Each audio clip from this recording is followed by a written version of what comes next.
All right, here we are. We made it outside. So I'm going to tell you now, a lot of your accuracy is going to relate to is what bow you're going to shoot,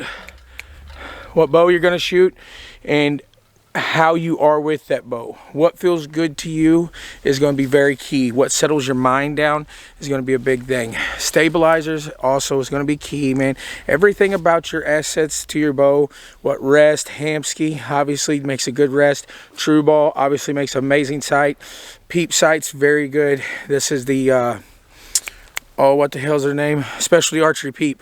Amazing stuff. All this is going to play into it.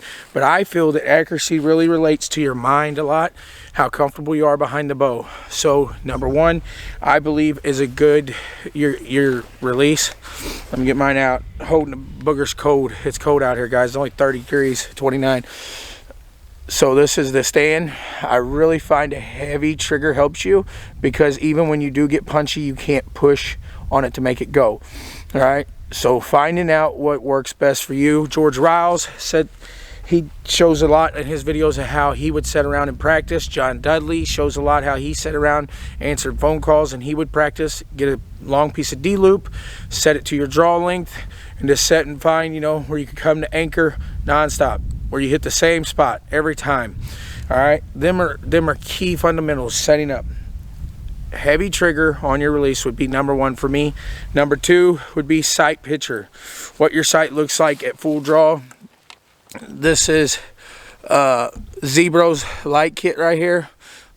Obviously, you can see that little blue pin in there, man. I'm trying to learn these lenses. You can see that little blue pin in there. That's Zebro's light kit. This is a Shrewd Optimum scope. I got it stretched out pretty far. It's pretty long. You can see compared to my hand. 4 fingers covers it.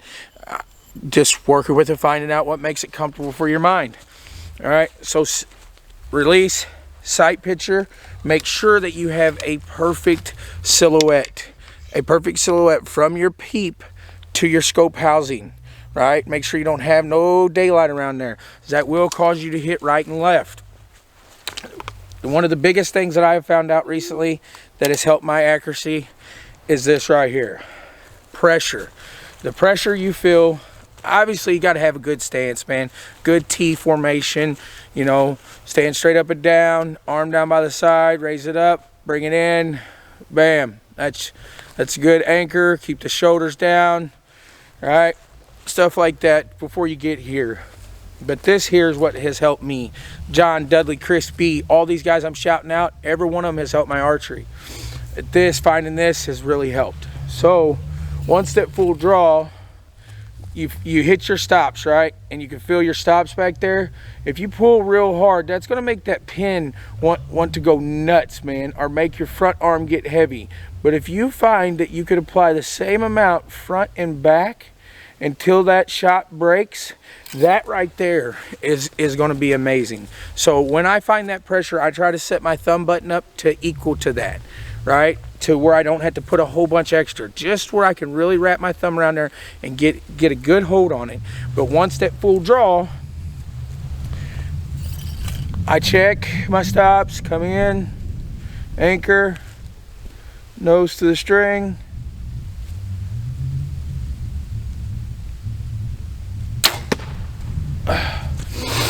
wrap the thumb, and I keep trying to apply that same pressure to keep that pin from bouncing. Because obviously, if that pin starts dancing everywhere on your either one or two things, you're putting too much pressure or not enough. You're falling out the bottom. I also played around with coming back and finding where my bow would try to take off on me, like where it would try to go off the back wall, and seeing how light of pressure I could hold. A lot of guys, obviously, that's creep tuning pretty much. You go to creep, and when you creep, you let the shot break and see how far you miss. Hamps, my buddy, Butch Baker, which is in the front of this video, he's working on this thing. A friend of his, I guess, is working on a mount, man, that's for the Hamsky, to where you could adjust it in and out, man, and be able to torque tune it. I think that's going to be huge, because everybody knows that the Hamsky rest is one of the best on the market as far as a limb-driven fall-away rest, right? I got another video I'm working on as far as fletchings. I got Q2Is, tacks, 2.75s versus 2s, severe helical versus not as much. So I'm working on quite a few videos. I work during the week, so these videos I try to do on the weekends or whenever I get a chance.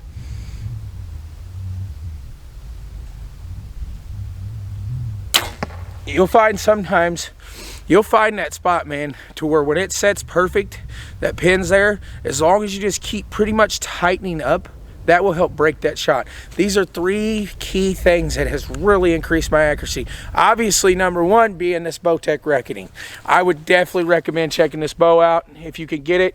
Obviously, the new one is out. I'm on my way to getting that. I ask you guys to subscribe, like this video, comment. I've just created another channel. We're stepping off into the RC 124 scales. We got some bigger rides. It's going to be called Turkey Holler RC, man. That's where we live out here in Potosi, Missouri. Is this holler we live in is called Turkey Holler, so we figured we'd name it after it. We got some pretty bad to the bone 124 scale track set up right here around the archery dojo. So we'll be getting back with you guys. I love you. God bless you, man. I'll check you later. Keep that archery straight, man. Shoot them straight. God bless you.